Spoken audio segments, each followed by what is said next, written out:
नमस्कार भाइयों बहनों, मैं लाल राम दिनकर आपके अपने यूट्यूब चैनल आदित्य महिमा ग्रुप में आपका स्वागत करता हूं। तो आपने पिछली वीडियो में देखा है कि मैंने औषधियों से संबंधित कुछ बताया था, कुछ पेड़ पौधों से संबंधित लकड़ी के औजार बताए थे। लकड़ी के औजार की जो वो वीडियो थी वो डिलीट हो गई थी किसी कारणवश, तो फिर से डल जाएगी। लेकिन बच्चों के कमेंट्स आए थे कि सर मुझे अलंकार के बारे में बताइए, तो मैं आज अलंकार की वीडियो लेकर के आया हूँ। तो अलंकार क्या है, इसके कितने प्रकार हैं, अलंकार हम कैसे सीखें, कैसे लर्न करें, वो मैं आज आपको ट्रिक बताऊंगा। इससे पहले कि जो अलंकार मैं बताने जा रहा हूँ उसमें देखें आप अलंकार क्या है।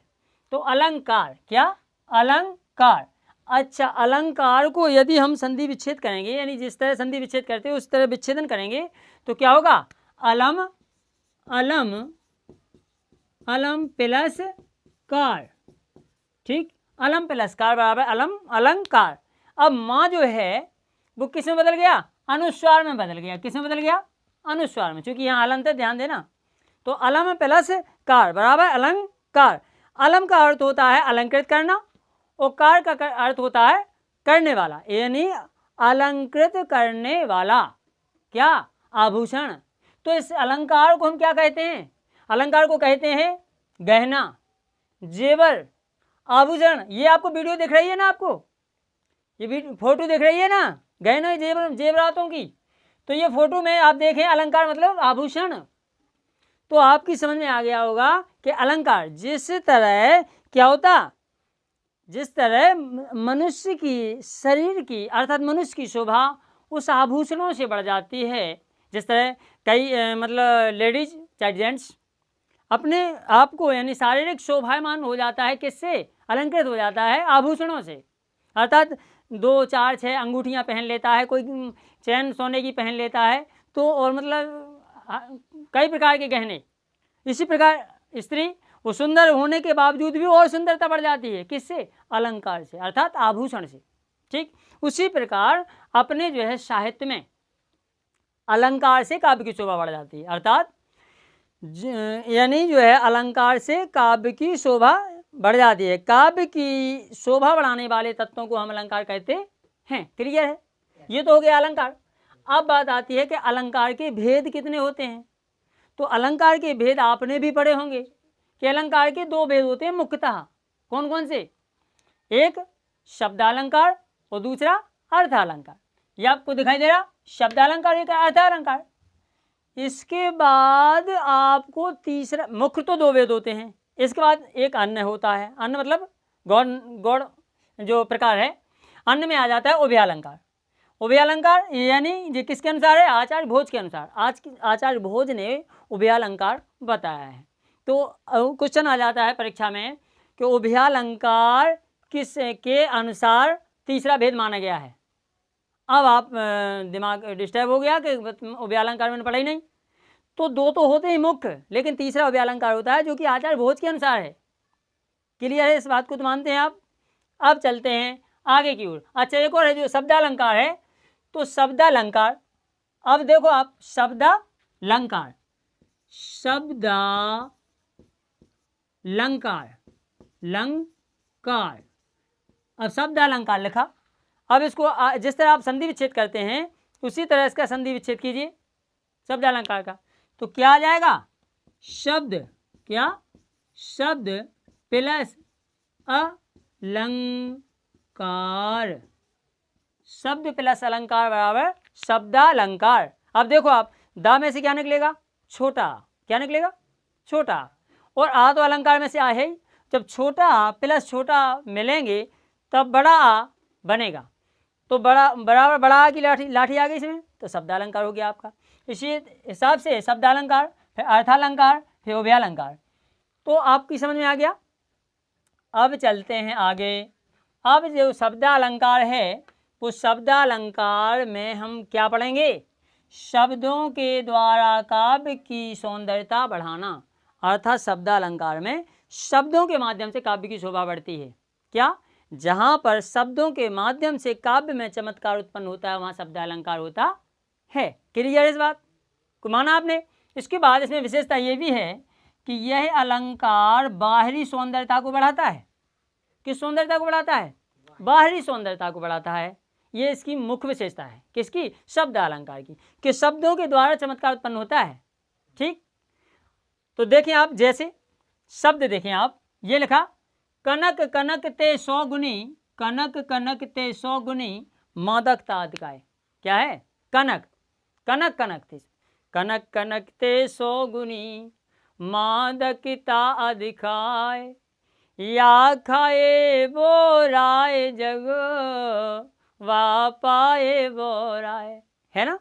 तो कनक कनक ते 100 गुनी मादकता अधिकाय, कनक कनक यानी कि इस दो, अब देखना आप शब्द अलंकार पढ़ रहे हैं, आप ध्यान देना। शब्द अलंकार, शब्द अलंकार में शब्द के द्वारा कैसे चमत्कार उत्पन्न होता है वो देखें आप। अभी तक आपने अलंकारों को पढ़ा होगा, यूट्यूब पे कई अलंकार पढ़े होंगे। और वैसे अपने एक कहावत है बुंदेलखंड की गांव में, कि अपने मठा यानी छाछ से कोई पतला नहीं कहता। तो हम नहीं कहते कि मेरी वीडियो अच्छी नहीं है, इस का कोई नहीं कहता, पर इसके बावजूद भी मैं कहता हूँ कमी सब में होती है। ठीक है, हम और आप जो भी बने, कोई कमी के मतलब किसी न हर किसी में कमी होती है, बट किसी में थोड़ी सी यानी 1% और किसी में 90%, 99%, लेकिन कमी सब में पाई जाती है। हर अच्छाई के साथ बुराई छिपी होती है, हर बुराई के साथ अच्छाई छिपी होती है। इसके बावजूद में मैं ये कहना चाहता हूँ कि आप 1 का 10 वीडियो देख लेना आप यूट्यूब पे, और यदि मेरी वीडियो से तुलना कर लेना, यदि इस हिसाब से आपको वीडियो मिल गई तो मेरे से कहना कि सर और जो है आपसे अच्छी वीडियो फलाने की है, मुझे बताना आप। क्योंकि मैंने भी सर्च करके कई देखी हैं, यहाँ तक कि गूगल पे भी। एक किताब से नहीं है भाई साहब, ये किताब से नहीं है। रुक रहेगा तो चलने दो थोड़ा।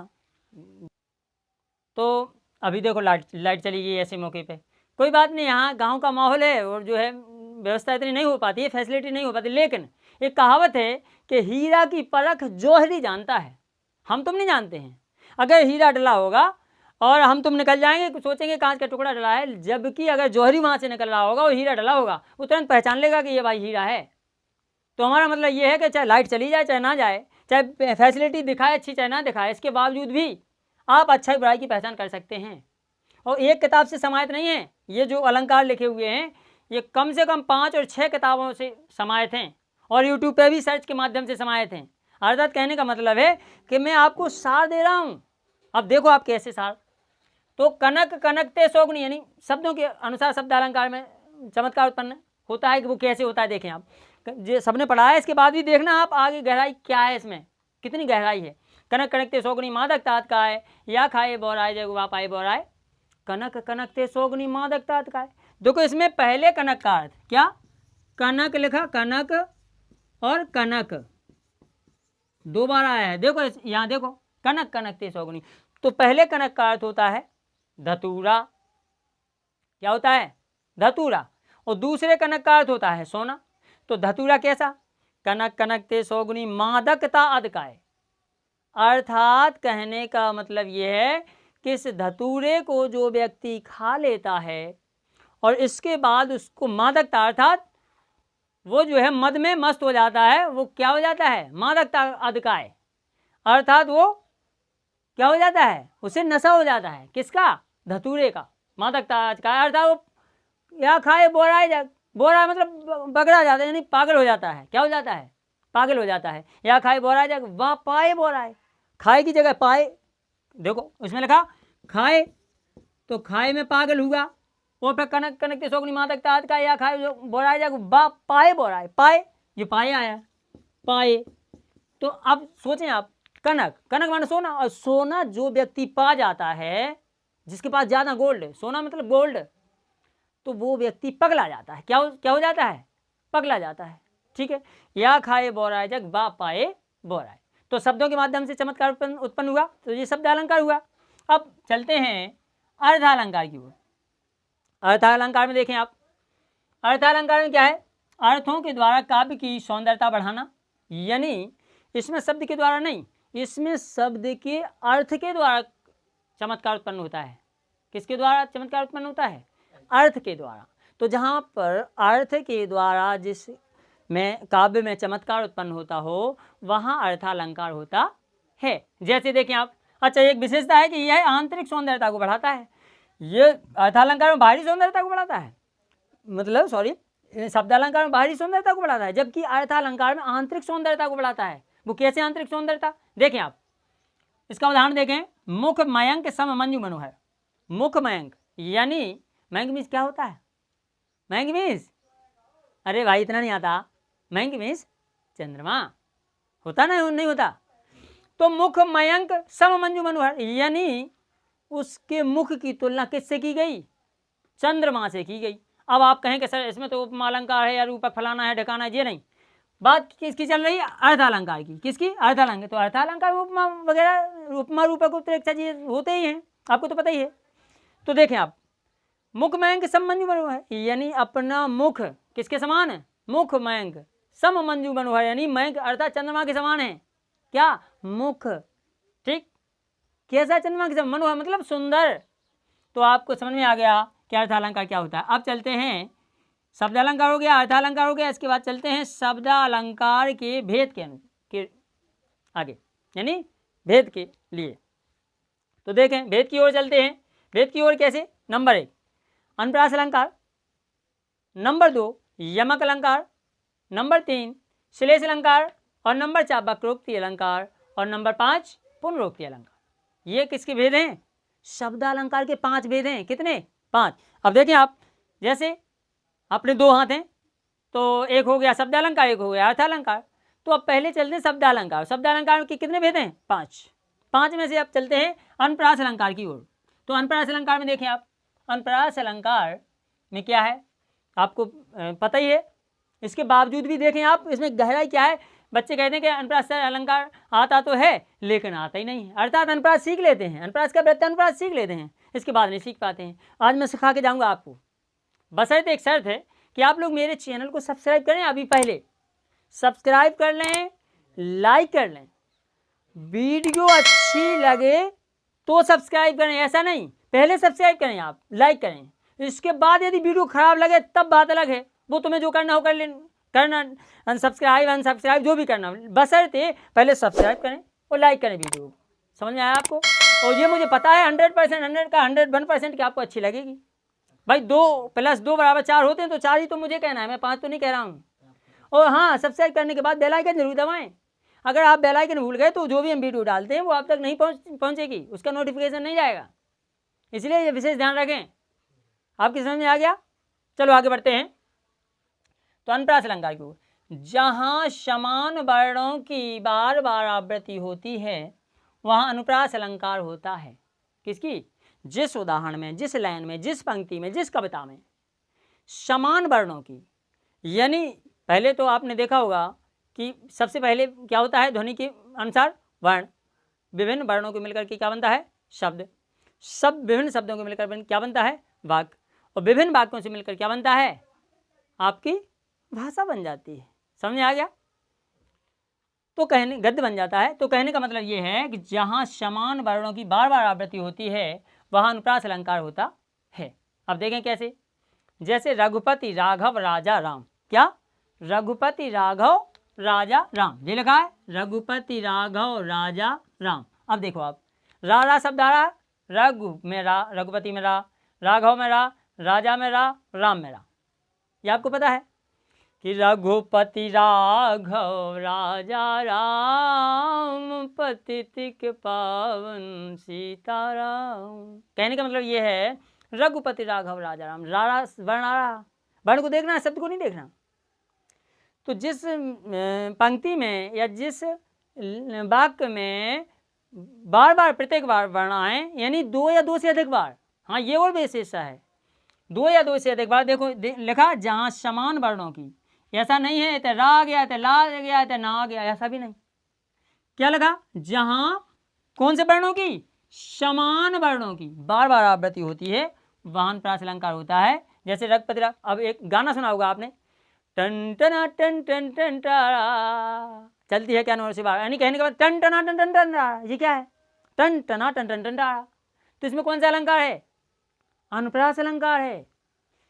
अगला देखें आप, जैसे देख सुदामा की दीन दशा, और दा में है, देखो आप कैसे, कि देखी सुदामा की दीन दशा, करुणा करके करुणा निधि रोए।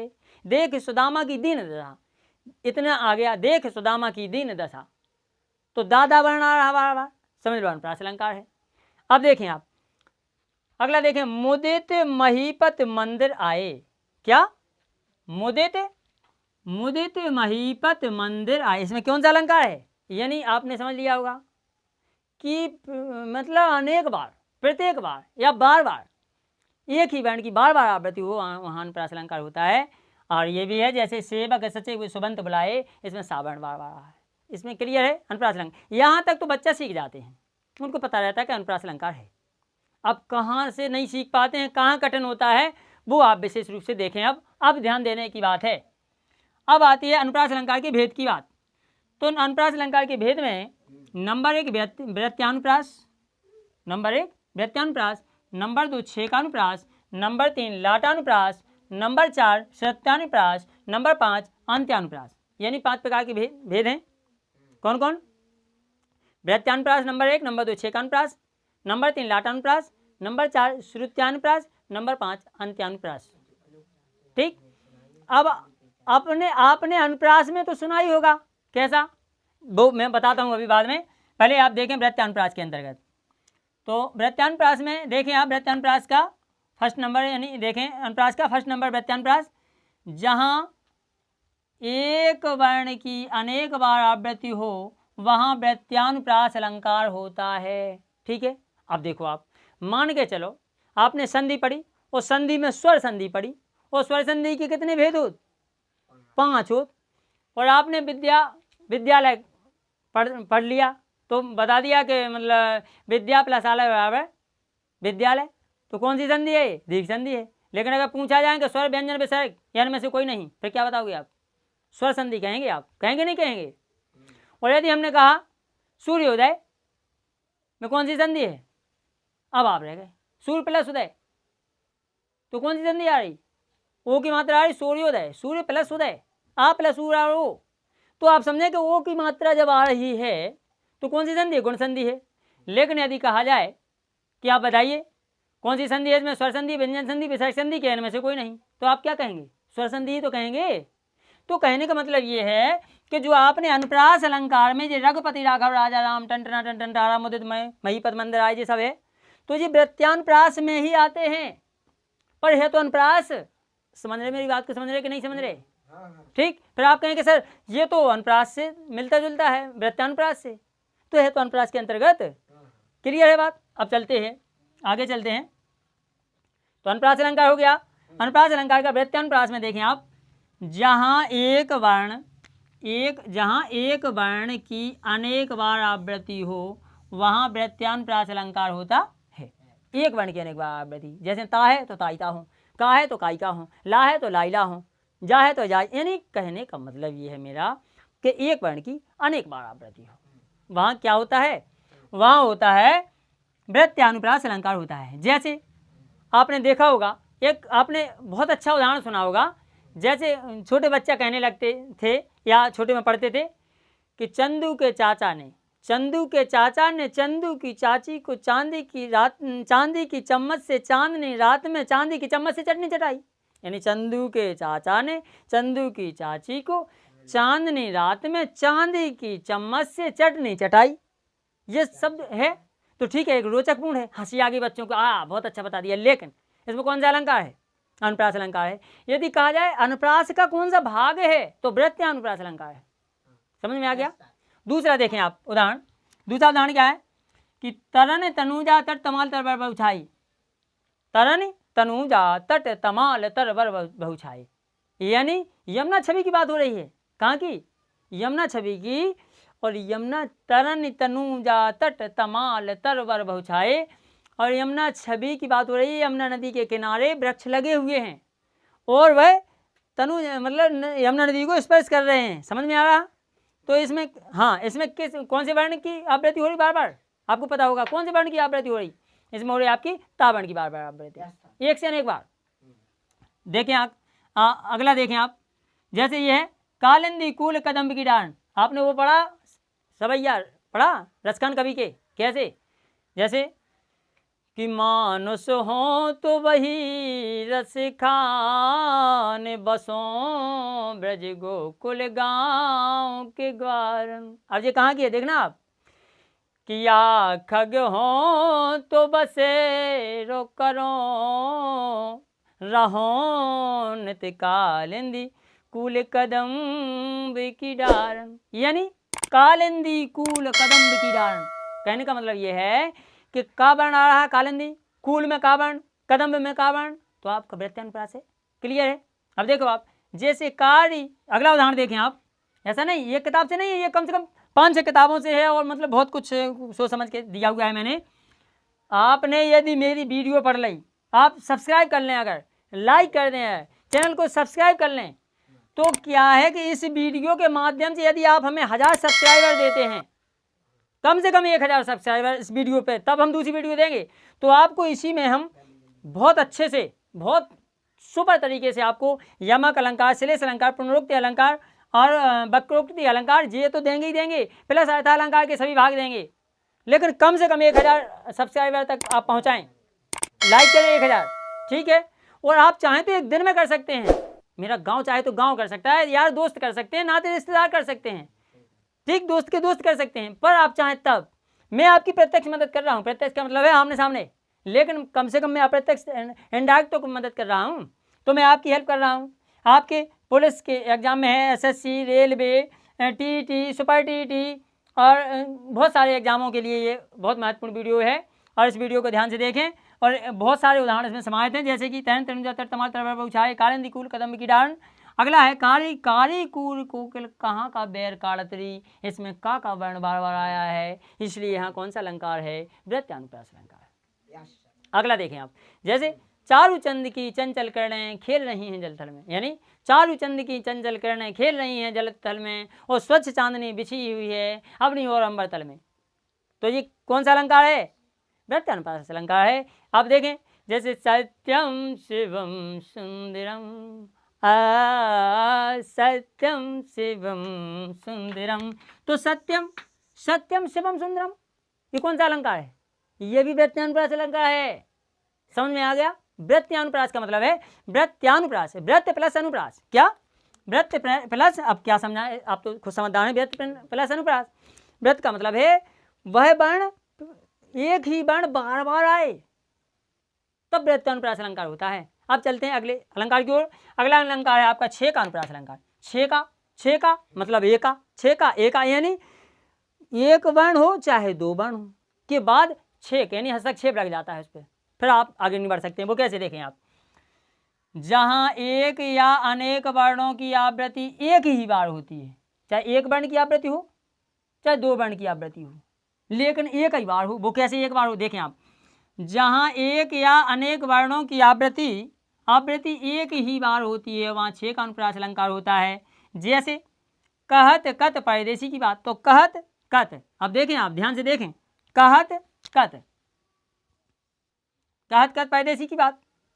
अब देखें आप पीरी परी, अब जैसे देखो आपको बताएं, हम बताएं आपको कि कहत कत, मैं बताऊं, ये लिखा कहत कत, तो कोई व्यक्ति कहत कत परदेसी की बात, वो मतलब कहत मुँह से कह रहा है, वो कह रहा है, यानी वो कत भी है वो कह भी रहो, तो कहत कत बात एक ही है ना। तो कहत कत इसके बाद तो नहीं आओ, कहत कत कत कत कत फलाना ढकाना कहाँ पे तो नहीं आओ। तो ध्यान दो आप, जहाँ एक या अनेक वर्णों की आवृत्ति एक ही बार हो, कितनी बार हो? एक ही बार हो, वहाँ छे का अनुप्रास अलंकार होता है। क्लियर है? आप देखो, जैसे पीरी परी देह छीनी राजत स्नेह भीनी, यानी पीरी परी, अब देखो, यानी देह, देह मीन्स क्या होता है? शरीर, तो कैसी परी? पीरी परी देह, कैसी परी? पीरी परी, तो यानी नीली नहीं, ना लाल ना काली, पीरी, पीरी मतलब पीली, तो पीरी परी देह, कैसी परी देह? पीरी देह मतलब शरीर, तो यानी हस्तक्षेप लग गो। इसके बाद तो नहीं पीरी परी फरी फरी हैं, पा वर्ण बार बार तो नहीं आ रहा, तो पीरी परी देह सनी भीनी राजसने भी, यानी कौन सा अलंकार है? छेक अनुप्रास अलंकार है। आप देखें और भी देखें, जैसे देखो कानन कठिन भयंकर भारी। अब देखो इसमें देखो आप, कानन कठिन तो दो वर्ण आ रहे, लेकिन लगे हुए वर्ण आ रहे। ध्यान दो, कानन कठिन, अब फिर नहीं आ रहा कानन कठिन, कठिनता भारी, ऐसा तो नहीं है, का वर्ण तो नहीं आ रहा बार बार। तो कहने का मतलब है दो वर्ण एक ही बात तो आ रहे, कानन कठिन भयंकर भारी। अब भयंकर भारी में देखो, भयंकर और फिर भारी, तो कौन सा अलंकार है? छेक अनुप्रास। इसके बाद भयंकर भारी, दूसरा तो नहीं आओ। तो कानन कठिन भयंकर भारी यानी छेक अनुप्रास अलंकार है। और फलाना ढिकाना जो भी। जैसे अगला देखें आप, घोर घार हिम बार बयारी। जैसे देखें आप, कानन कठिन भयंकर भारी ओ घोर घार हिम बार बयारी, यानी चौपाई है। लेकिन घोर घार दो शब्द आए, घोर घार, बार बयारी दो शब्द आए, लेकिन उनका वर्ण पे ध्यान दो आप कि वर्ण बाई वाह है, इसके बाद तो नहीं आओ। तो क्या है इसके छेक अनुप्रास की, ध्यान देना। ये जहाँ एक क्या, जहाँ एक या अनेक वर्णों की आवृत्ति एक ही बार होती है, वहाँ क्या होता है? छेक अनुप्रास अलंकार होता है। जैसे उड़ जा काले कावा तो तेरे, काले कावा, और कि उड़ जा काले कावा तेरे मुँह पे चिकन पावा। उड़ जा काले कावा, काले कावा, काले कावा, तो कौन सा अलंकार है? छेक अनुप्रास अलंकार है। क्लियर है? अगला चलते हैं, देख चलो, लाट अनुप्रास अलंकार। लाट अनुप्रास में क्या है भाई? कोई बात नहीं, लाट अनुप्रास में देखें आप, जहाँ एकार्थक शब्दों की आवृत्ति तो हो, यानी एकार्थक शब्दों की आवृत्ति तो हो, लेकिन परंतु क्या हो? अन्वय करने पर, यानी उनका अलग अलग करने पर, अन्वय करने पर क्या होता है? अर्थ भिन्न हो जाएं। कैसे हो जाएं? अर्थ भिन्न हो जाएं, वहां पर क्या होता है? लाट अनुप्रास अलंकार। यानी जहाँ एकार्थक शब्दों की आवृत्ति तो हो, यानी शब्द एक अर्थ बताएं आवृत्ति तो, लेकिन अगर उन्हें अलग अलग कह दो अन्वय करने पर, क्या हो? अर्थ भिन्न भिन्न हो जाएं। या अथवा दूसरा क्या है? जहाँ एक ही वाक दो या दो से अधिक बार आ जाए, वहाँ लाट अनुप्रास अलंकार होता है। जैसे देखें आप, जैसे कैसे होता है वो देखते हैं आप, उदाहरण में देखें। देखो मैं बताऊं, देखो उदाहरण में, पानी लेता बेटा एक गिलास। उदाहरण में देखें आप, जैसे कि पूत सपूत तो क्यों धन संचय, पूत कपूत तो क्यों धन संचय। अब देखो आप कि पूत सपूत, पूत कैसा है? पूत, पूत सपूत, सपूत तो क्यों धन संचय। एक मिनट, ओ पूत कपूत, कपूत तो क्यों धन संचय। अब ध्यान देना, पहली विशेषता इसमें ये है कि आप इसको जो है, ठीक है, काले कावा सही तो लिखा, कावा ठीक है, यानी पूत सपूत तो क्यों धन से, पूत कपूत तो क्यों धन संचय। इसको पहले आप इसकी शॉर्ट करें, जब तक मैं पानी पी लेता हूँ। हाँ, तो अब देखो आप, पूत कपूत तो क्यों धन संचय। अब क्यों धन संचय और पूत कपूत तो क्यों धन संचय। अब देखो आप, पूत माने पुत्र और सपूत माने अच्छा पुत्र। पूत माने पुत्र होता है, कपूत माने बुरा पुत्र। तो पूत सपूत तो क्यों धन संचय। यदि पुत्र सपुत्र निकल आया, अर्थात उसमें अच्छे गुण अच्छे लक्षण निकल आए, तो इसके बाद अगर संचय नहीं है, धन तुम्हारे पास नहीं है, अर्थात किसी पिता के पास धन नहीं है, वो पुत्र यदि सपुत्र निकल आया, अच्छा पुत्र निकल आया, तो कोई दिक्कत नहीं, वो अथाह धन इकट्ठा कर लेगा, अर्थात असीमित धन इकट्ठा कर लेगा। उसे धन संचय करने की, बाप को जोड़ने की, उसके लिए धन इकट्ठा करने की आवश्यकता नहीं है, यदि पुत्र सपुत्र निकल आया तो। और यदि पुत्र कपुत्र निकल आया, यानी कुपूत खराब निकल आओ, तो आपने कहते को लाखन करोड़ नरबन खायबन जोड़े दे, इसके बाद भी वो ध्वस्त कर ले जाएगा, अर्थात मिटा ले जाएगा। तो ध्यान देना आप, पूत सपूत तो क्यों धन संचय और पूत कपूत तो क्यों धन संचय। ठीक है, ये किस अलंकार के अंतर्गत? लाट अनुप्रास अलंकार के अंतर्गत। आपने परिभाषा में देखा होगा, क्या देखा? एकार्थक शब्दों की आवृत्ति तो हो, परंतु अन्वय करने पर अर्थ अलग अलग। देखो अर्थ अलग अलग हो गए, पूत सपूत हैं अलग अलग हो गए। हाँ ठीक है, अगला देखें आप। हाँ, इसका अगला उदाहरण, जैसे हमको लिखो है कहा, हमको लिखो है कहा, हमको लिखो है कहा। कैसी? यानी कहने का मतलब, जब श्री कृष्ण भगवान के यहाँ से वो जाते हैं वो क्या, अरे वो कौन संदेशा लेकर के जाते हैं उनके पास, गोपियों के पास, उद्धव जी, हाँ याद आ गया, उद्धव जी जाते हैं। तो वो कहते हैं कि हाँ आपको श्री कृष्ण भगवान ने आपको चिट्ठी भेजी हुई है। तो वो चिट्ठी जैसे बोले देखती हैं, एक गोपी दूसरी देखती, तीसरी देखती, वहाँ गोपी का झुंड लग जाता है। वो गोपी क्या कहती हैं, कैसी, हमको लिखो है कहा, पूछने लगती कि हमको लिखो है कहा, हमको लिखो है कहा, और हमको लिखो है कहा, कहन सबे लागी। यानी कि हमको लिखो है कहा, हमको लिखो है कहा, और हमको लिखो है कहा, कहन सबे लागी। यानी कहने का मतलब ये कही, वो ये कही हमको काले को, ने कही हमारा ने काले को, संग कही श्री कृष्ण भगवान ने हमारा ने काले को, हमारा ने काले को। समझ रहे आप बात को? यानी इसमें देखो परिभाषा में क्या लिखा है मैंने, जहाँ एक ही वाक दो या दो से अधिक बार आ जाए वहाँ क्या होता है। अब देखो जो दोबारा रिपीट हो गया, हमको लिखो है कहा, हमको लिखो है, हमको लिखो है कहा, आ गया तो समझ लो लाटानुप्रास अलंकार खत्म बात। तो लाटानुप्रास अब आप आज के बाद तो नहीं भूलोगे, लाटानुप्रास, छह का अनुप्रास तो नहीं भूलोगे, और वृत्तानुप्रास तो भूलना ही नहीं है, वो तो सब समझ में ही आ गया। अब आगे चलते हैं श्रुत्यानुप्रास।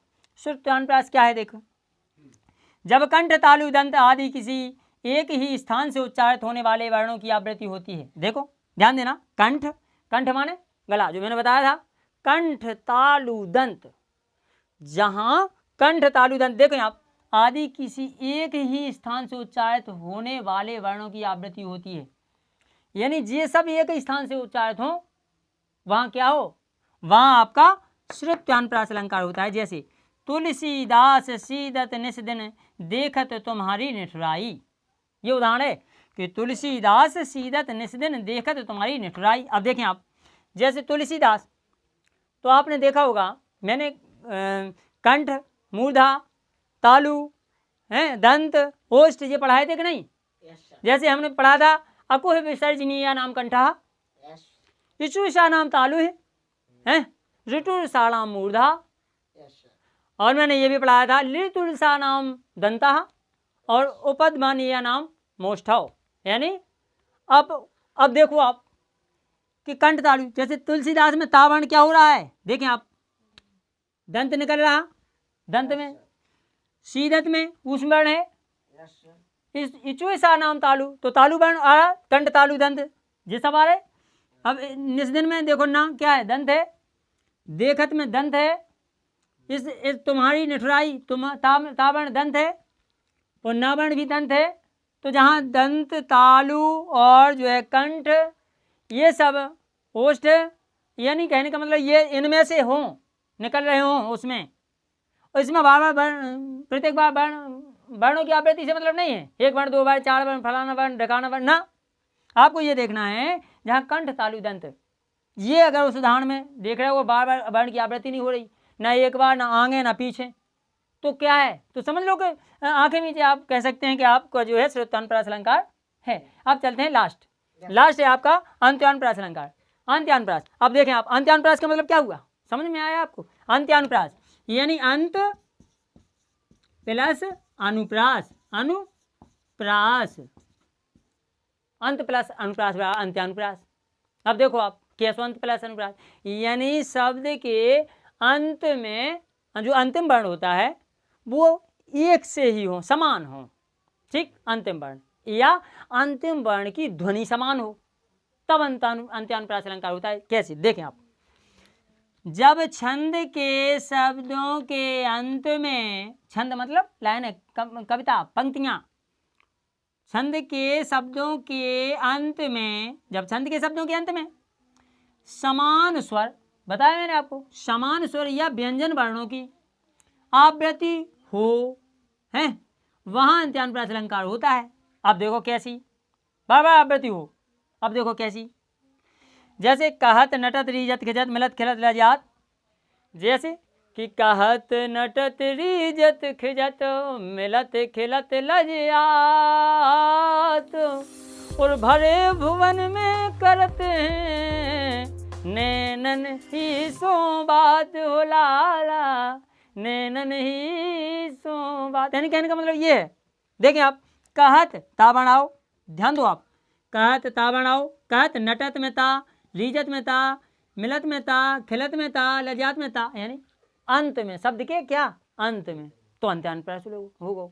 और अगर सपोज करो अंत में नहीं आया तो तब क्या करोगे आप, तो एक ही समान स्वर, देखें आप अंत्यानुप्रास की विशेषता, इसमें मैंने ये लिखवाया कि समान स्वर, यानी समान स्वर वर्ण हो, चाहे समान स्वर वर्ण की यानी समान स्वर की मात्रा हो, ध्यान देना अंत में, या फिर व्यंजन वर्ण हो, तो व्यंजन वर्ण कैसा हो, समान हो, ठीक।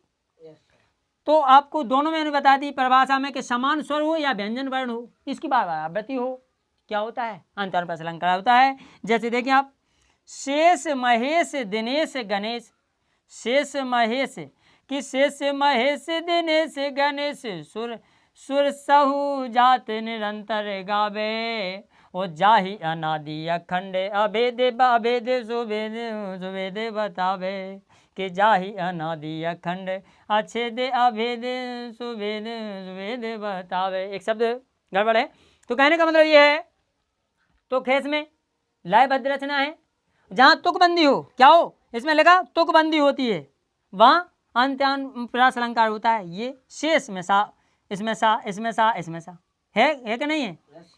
तो कहने का मतलब ये है कि आपने अभी तक अनुप्रास अलंकार पढ़ा होगा, पर इस हिसाब से नहीं पढ़ा होगा। और अब अगर आप हमें 1000 सब्सक्राइबर तक भेजते हैं और लाइक तक भेजते हैं, तब हम आपको अगली वीडियो बना के देंगे, नहीं तो जब मेरा मन होगा तब देंगे। आपके इतने टेस्ट आ रहे हैं, पुलिस है, एसएससी है, रेलवे है, आपके टेट है, सुपर टेट है, कई प्रकार के जो है टेस्ट है, मैं आपको ऐसी अच्छी अच्छी टॉप वीडियो बना के दूंगा कि आपको लगेगा कि नहीं हाँ वाकई में जो है ये इस चैनल के माध्यम से मुझे कुछ नॉलेज मिला, मुझे कुछ ज्ञान मिला, और आप इस चैनल के माध्यम से ज्ञान अर्जित करें।